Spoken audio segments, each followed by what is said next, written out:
bah il est déjà là. C'est tout. C'est pas Allez, au boulot.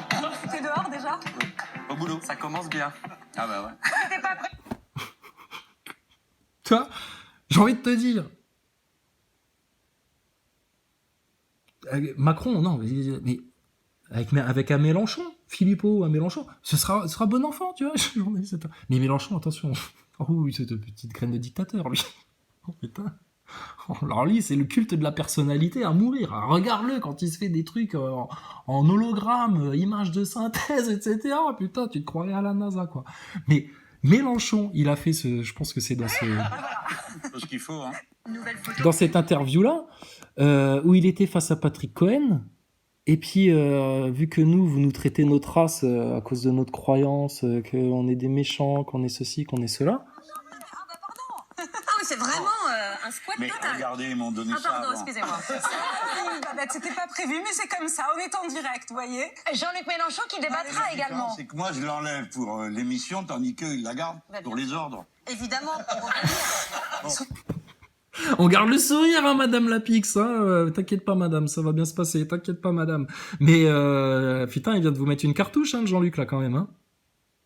Tout franc-maçon qu'il est, là, il vient quand même de vous dire, vous, les journalistes, vous êtes un peu des salopes. Hein, désolé, je sais pas, c'est pas fait. Vous inquiétez, je n'insulte pas votre féminisme. Hein. C'est voilà, c'est parce que vous dites pas la vérité aux Français, et puis pour une poignée de dollars, vous êtes capable de faire les pires trucs à la télé, quoi.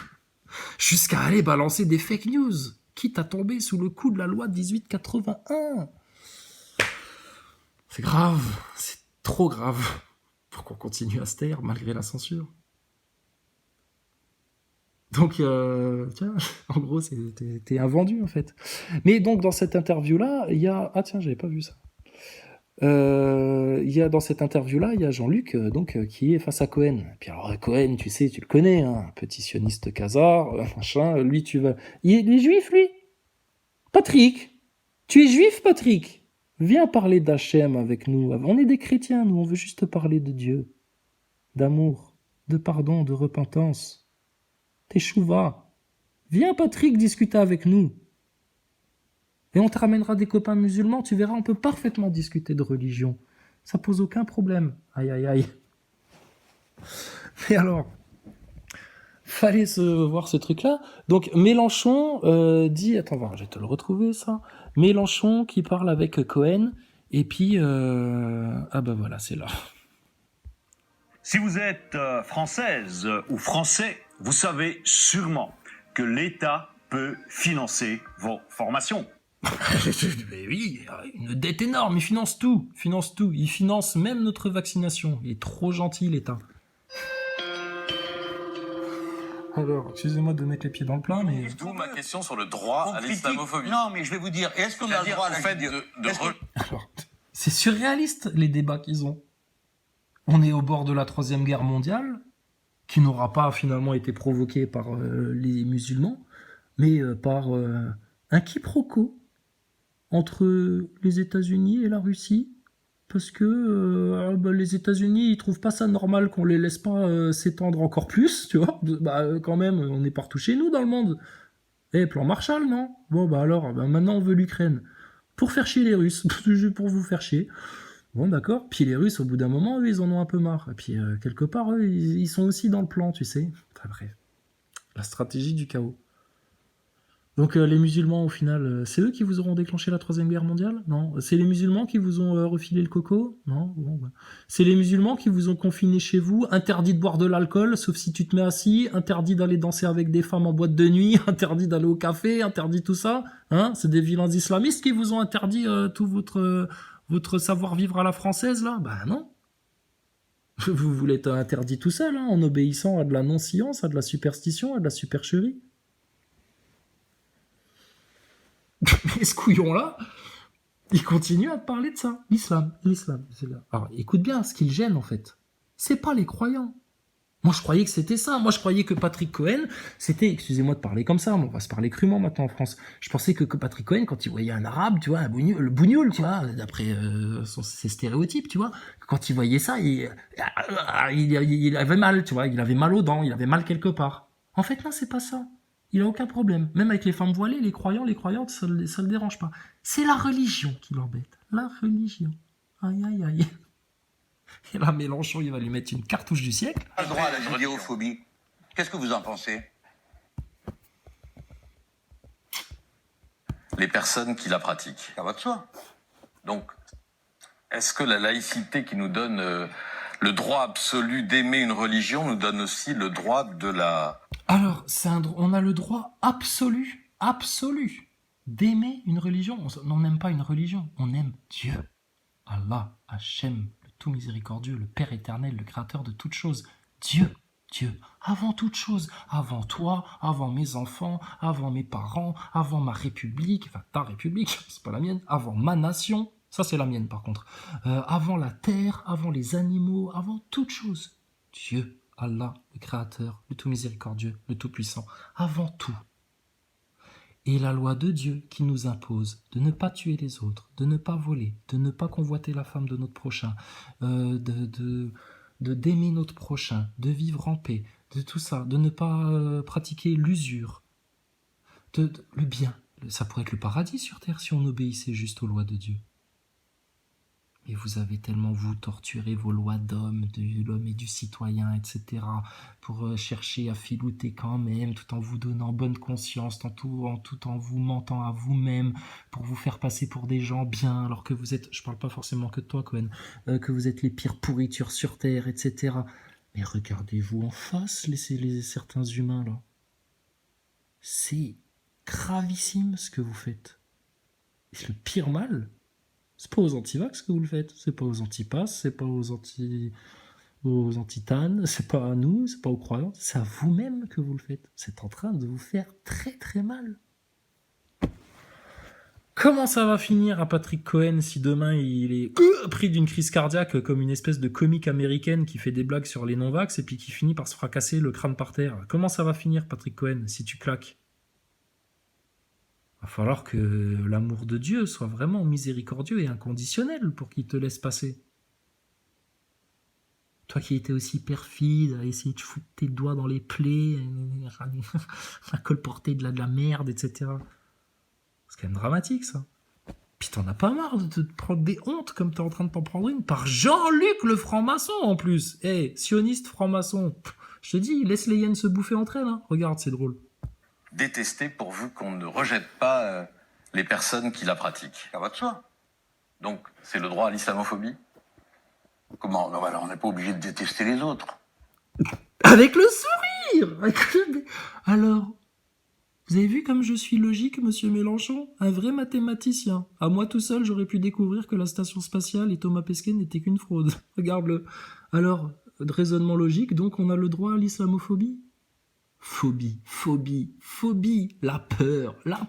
Est-ce qu'on a le droit d'avoir peur? Oui, t'as le droit d'avoir peur. T'as le droit même d'avoir tellement peur que tu seras capable de déclencher une guerre mondiale tellement t'as peur. T'as le droit d'avoir tellement peur que tu pourras maltraiter tes enfants et leur injecter un produit expérimental pour soulager ta peur. T'as peur. T'as tellement peur des complotistes que tu pourras tout faire pour leur salir la gueule, les censurer et parler à leur place, etc. et ne jamais discuter avec l'un d'entre eux.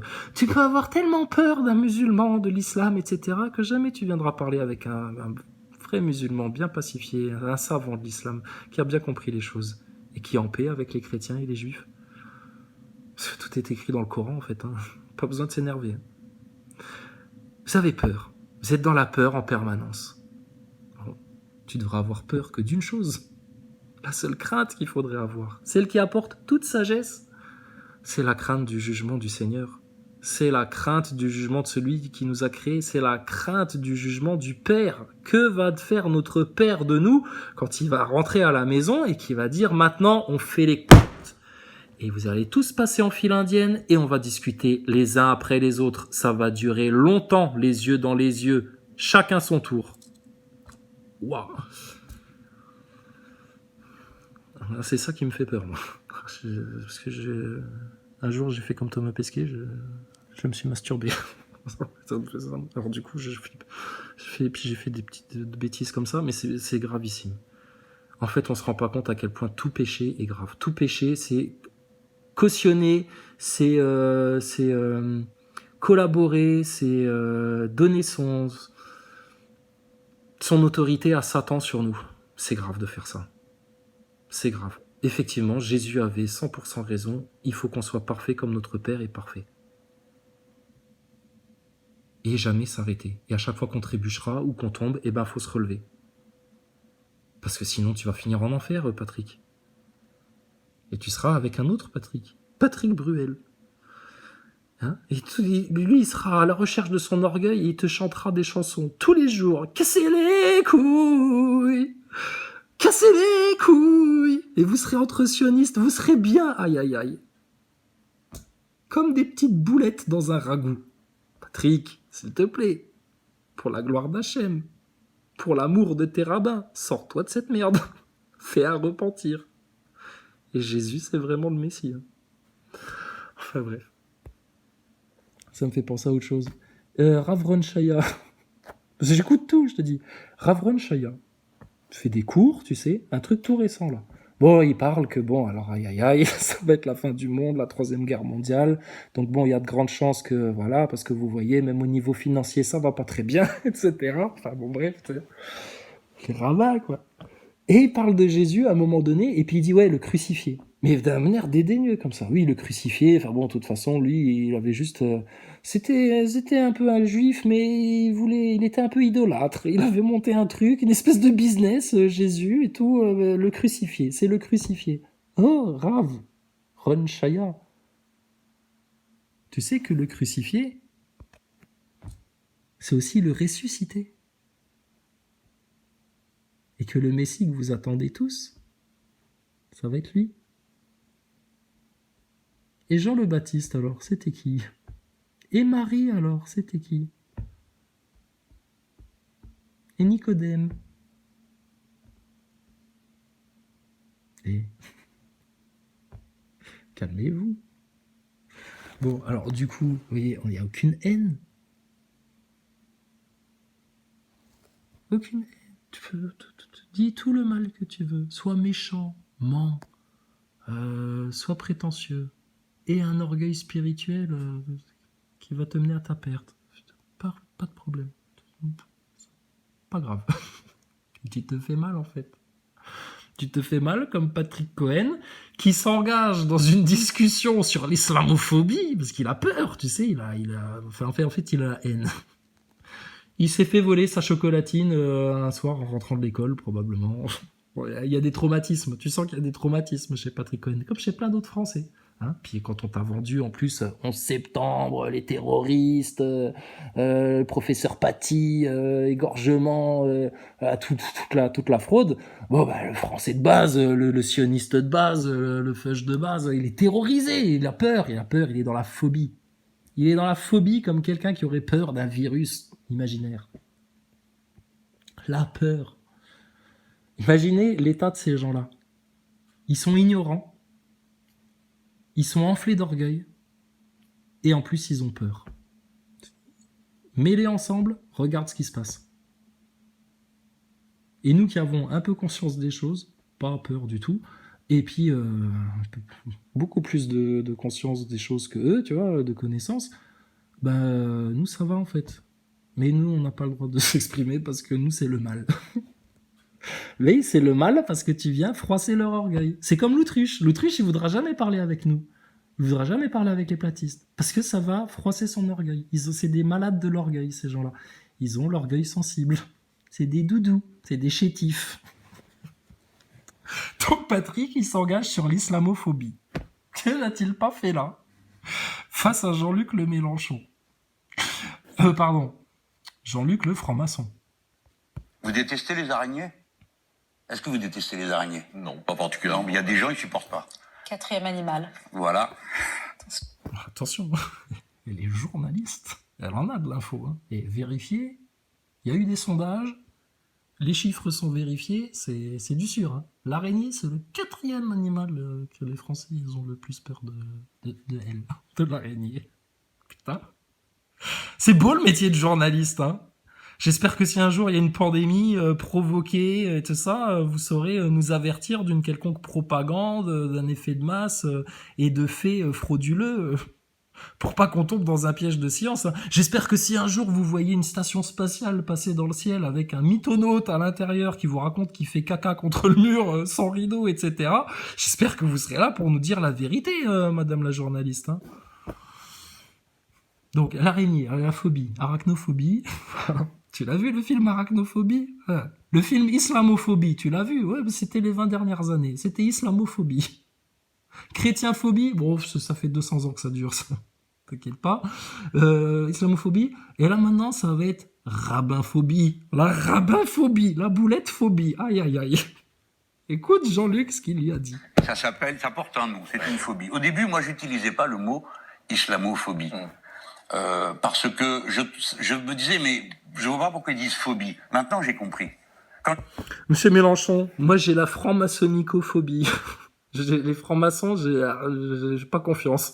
J'ai pas peur d'eux. Ils me font rire. Je vais les voir devant l'horloge, etc. Je leur fais blablabla, des pieds de nez, etc. Je me moque d'eux. On leur verse de l'eau bénite sur les mains, on rigole, on discute, etc. On n'a pas peur, hein, nous, on va les voir. Mais eux, ils ont peur de nous.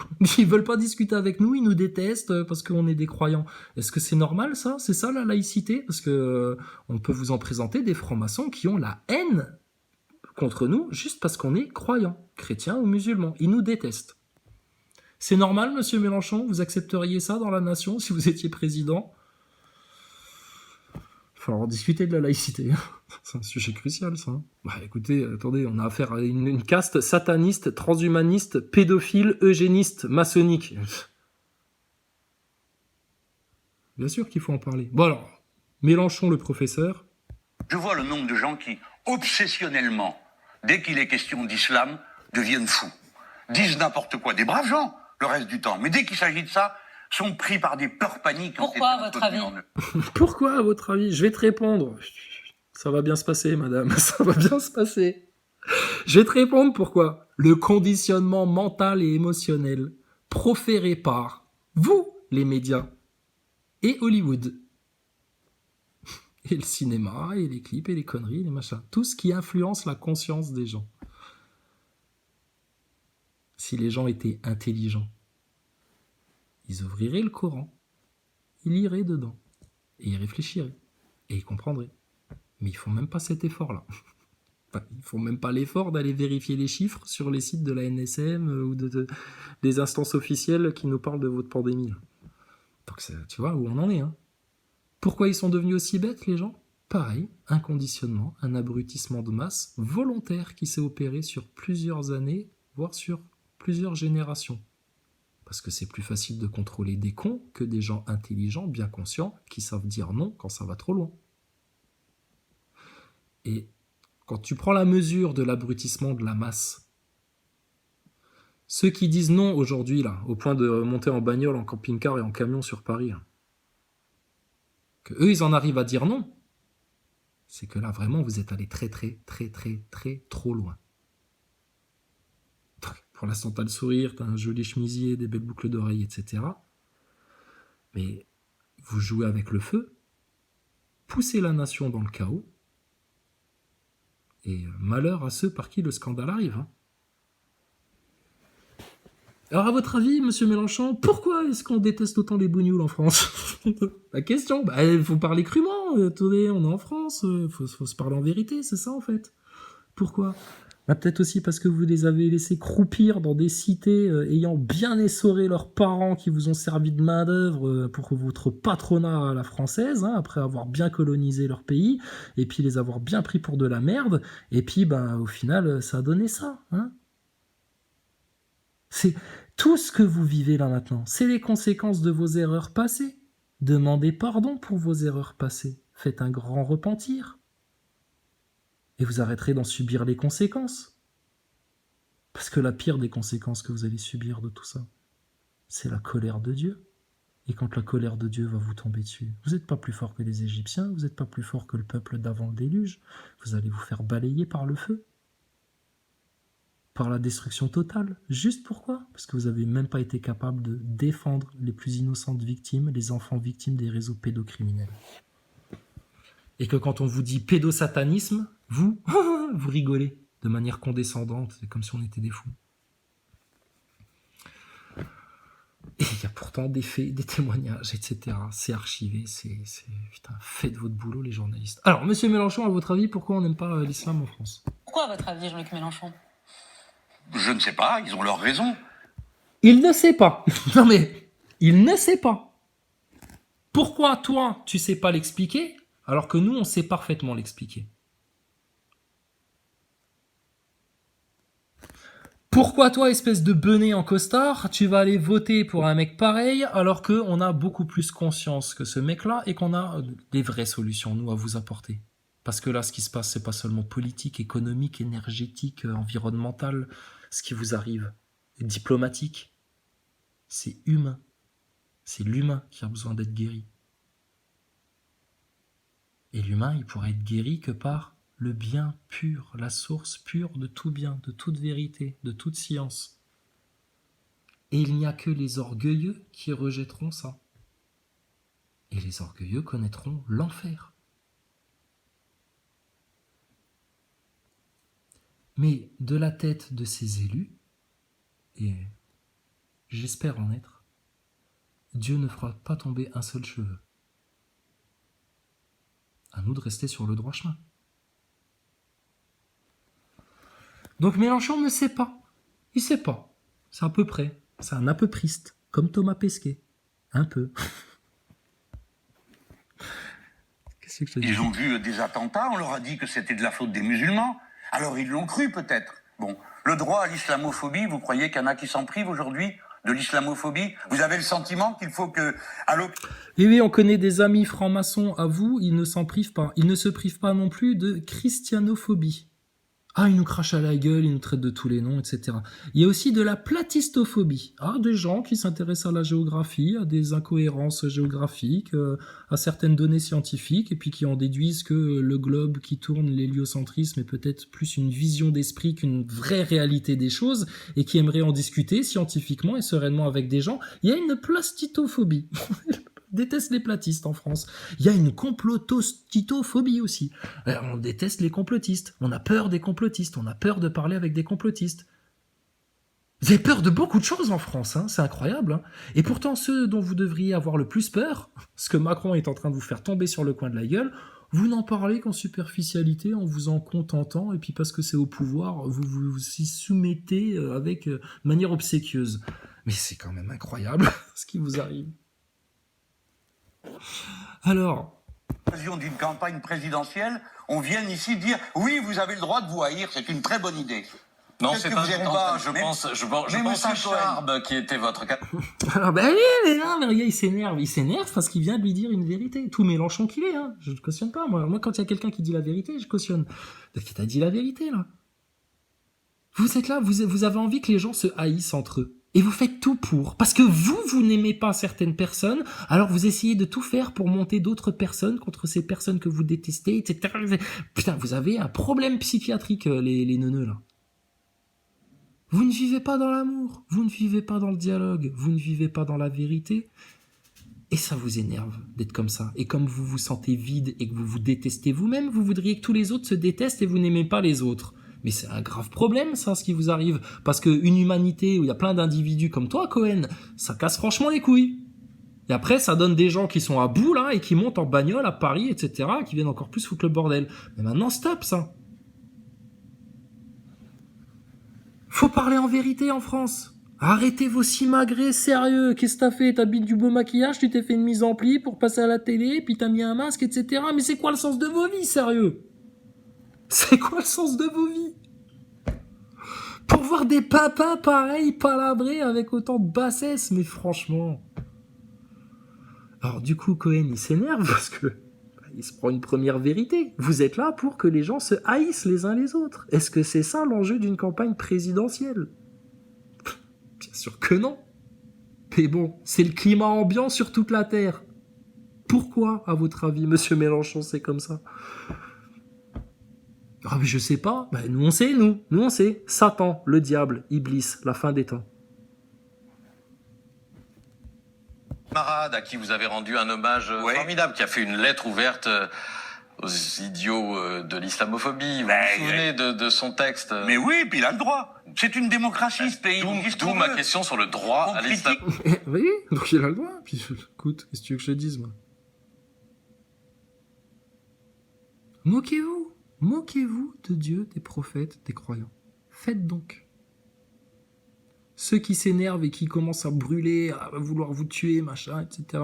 C'est une poignée d'acteurs qu'on a été filmés au fin fond de l'Afghanistan pour faire bouillonner tous les médias occidentaux et puis créer l'islamophobie, la haine de la religion, la haine de la foi, la haine de tout ça. Mais ça n'existe pas. Et s'il y a un croyant que tu croises, musulman ou chrétien, à qui tu viens lui dire « Eh, ton Dieu, c'est de la merde !» et que le mec, il s'énerve, bah, c'est qu'il a encore du chemin à faire. Parce que, bah, logiquement, la paix sur toi, en fait. Tu dis ce que tu veux. Nous sommes beaucoup plus démocrates et beaucoup plus Charlie que vous, les athées. Les croyants, les vrais croyants, sincères, là, humiliés devant le Seigneur, sont beaucoup plus Charlie que vous. C'est vous qui avez un abcès au cul, là. Non, mais je vais vous dire, est-ce qu'on a le C'est-à-dire, droit à en la fait, judéo- de est-ce qu'on a le rejeter droit à la une religion. judéophobie? Qu'est-ce que vous en pensez? Oula.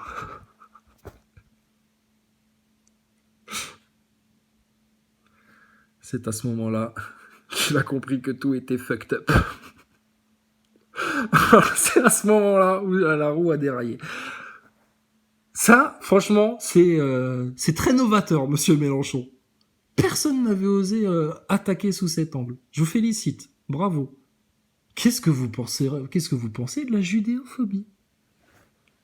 C'est un synonyme d'antisémitisme quelque part. Oui, mais quand on dit judéophobie, c'est vrai, ça sonne mieux à l'oreille. Ça fait plus islamophobie. Du coup, on se sent plus autorisé. Et puis du coup, ça lui met une belle carotte dans l'os là. Alors, bah, Cohen, qu'est-ce que t'as à répondre à ça? Est-ce qu'on a le droit à la judéophobie? Je vous réponds, savez- non, c'est vous savez- stupide. vous savez que- La phobie, Oui, la phobie est stupide, la peur est stupide, l'ignorance est stupide.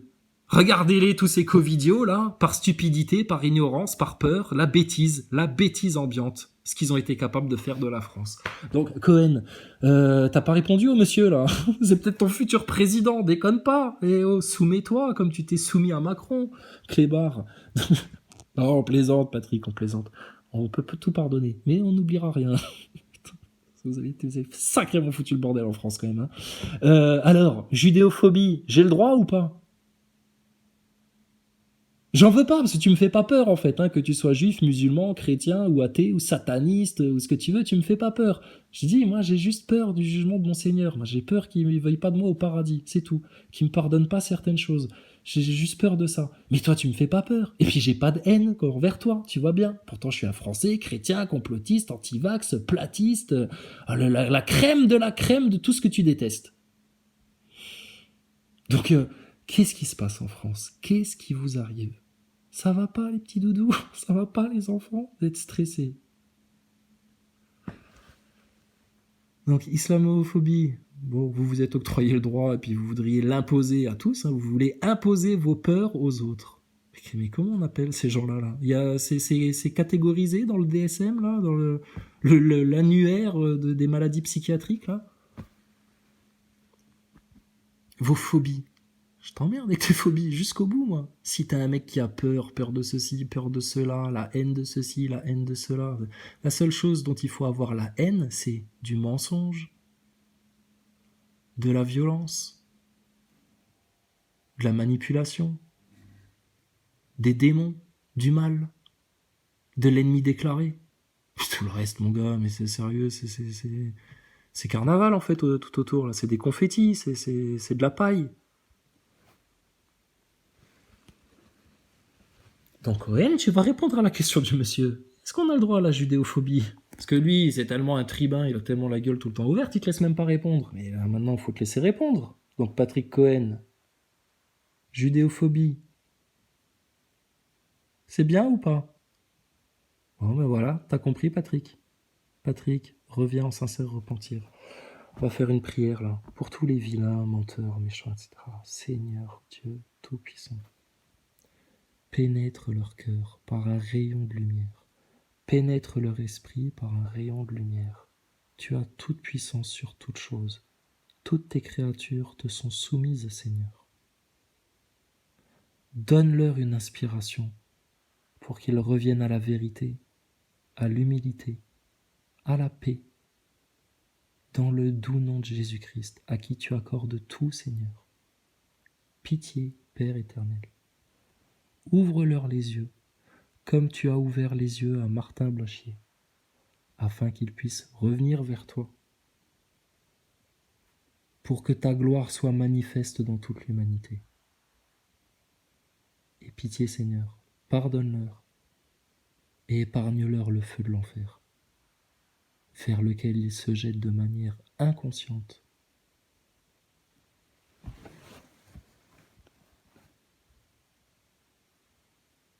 Et fais en sorte que tous les francs-maçons comprennent dans quelle secte ils sont tombés et se libèrent de leur secte et reviennent en toute humanité, en toute vérité, en vraie lumière divine vers leur Créateur, le seul, unique, véritable architecte de toute chose, le seul savant, le seul qui t'aime. Personne ne t'aime sur Terre, petit franc-maçon Nazaboy. Oh, les petits Nazaboy. Vos parents vous aiment pas, regardez, ils voulaient même pas vous voir à Noël parce que vous n'aviez pas encore votre passe, ils avaient peur, ils étaient dans la peur, la phobie, la peur. Personne ne vous aime sur Terre. Il n'y a que Jésus qui t'aime. Il n'y a que Dieu qui t'aime. Et les anges. Et tout le ciel qui t'ouvre les bras.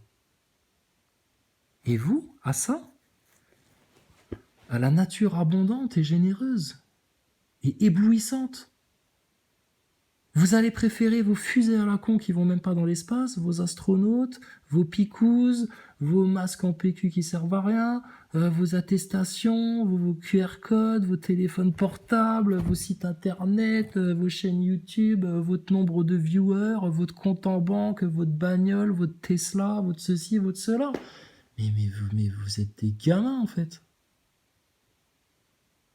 Et vous êtes dans l'illusion complète. Une inconscience dangereuse et irresponsable. Donc moi, celui qui vient me traiter d'irresponsable, je l'attends pied ferme. Hein. Mais on invite la France entière à venir débattre avec nous, à venir discuter paisiblement avec nous. Même les complotistes ont peur, monsieur Mélenchon, rendez-vous compte. Même les complotistes n'osent pas venir parler avec nous. Ceux qui se plaignent de censure, qui passent pas à la télé, ils ont peur de venir nous parler. On est juste un petit groupe de gens bienveillants. On s'est dit, tiens, le lead, c'est une bonne idée. Comme ça, le lead, il n'y a pas besoin de leader, il n'y a pas de chef. C'est la vraie démocratie. Par contre, il y a un mot d'ordre, c'est liberté d'expression totale. Tout pour les enfants en priorité. L'abondance, les solutions, sauver le monde, de rétablir les choses bien, parfaitement sur Terre, c'est parfaitement possible, l'abondance, et aider le destin de l'homme, de la femme, c'est d'aller vers son Créateur, de retourner à la source de toute chose. Celui qui veut connaître la fin doit d'abord connaître le début, le commencement. Et la vie d'un homme ne prend du sens que quand il se rappelle de Dieu. Sinon, ça n'a pas de sens. T'es juste un homo erectus cravatus, masonicus, qui rêve d'aller sur la Lune un jour et puis de consommer plus. Et puis qui a des crises d'accès, d'orgueil, et puis un jour, quand on lui bloque son bureau parce qu'il y a une enquête judiciaire, il va gueuler en disant « Eh ben, la République, je suis la République !» Eh ben moi, j'essuie la République. Hein. Depuis que j'essuie ici, j'essuie partout, monsieur. J'essuie la République. J'en veux pas. Dégage avec ça. Ton entité fictive, là. Qui ne sert à rien, qui opprime la France et les Français, qui leur ment sur leur histoire, sur leur temple, sur leur corps, sur leur existence, sur tout. Juste pour garder le pouvoir, juste pour servir un dessein qui est flou pour l'ensemble des francs-maçons, sauf pour la pointe de la pyramide, et nous on connaît le grand secret de la maçonnerie.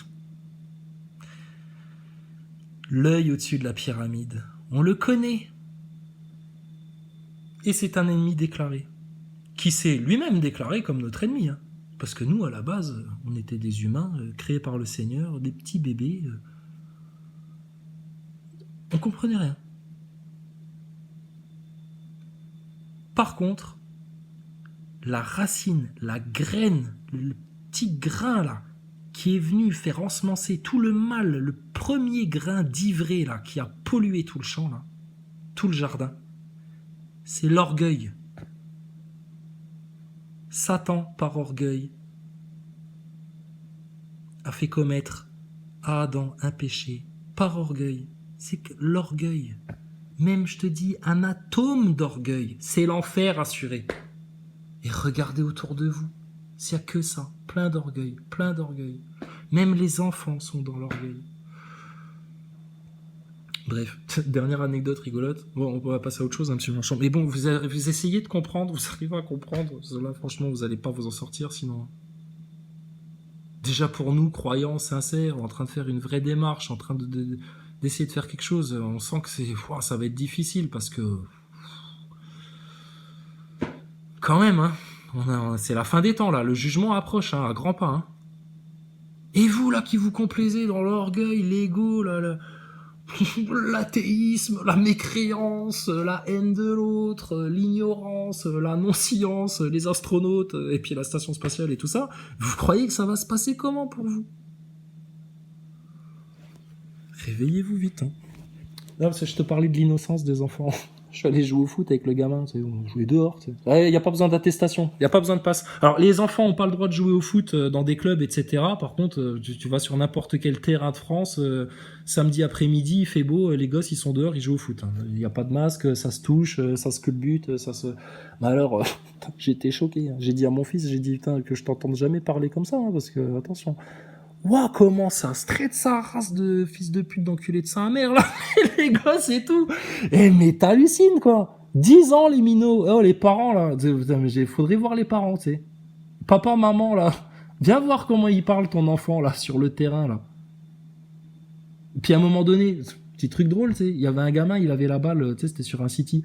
Le gamin, il avait la balle, tu sais, puis il l'a gardée entre les pattes, comme ça, tu sais, il voulait pas la lâcher, puis l'autre, il mettait des coups de pied dedans, tu sais, pour essayer d'avoir le ballon. Et à un moment donné, il y a un de ses coéquipiers, il arrive comme ça, il dit, ah, vas-y, écarte les jambes. Sur écarte les jambes, il y en a 4, ils ont éclaté de rire. Mon fils, il a pas compris pourquoi ils ont éclaté de rire. Moi, j'ai compris, malheureusement, j'ai compris pourquoi ils ont éclaté de rire. Mais c'est dramatique qu'à 10 ans, quand on dit écarte les jambes comme ça rigole. Moi, je suis choqué. Je suis choqué. Enfin bon, bref. C'est anecdotique, pardon.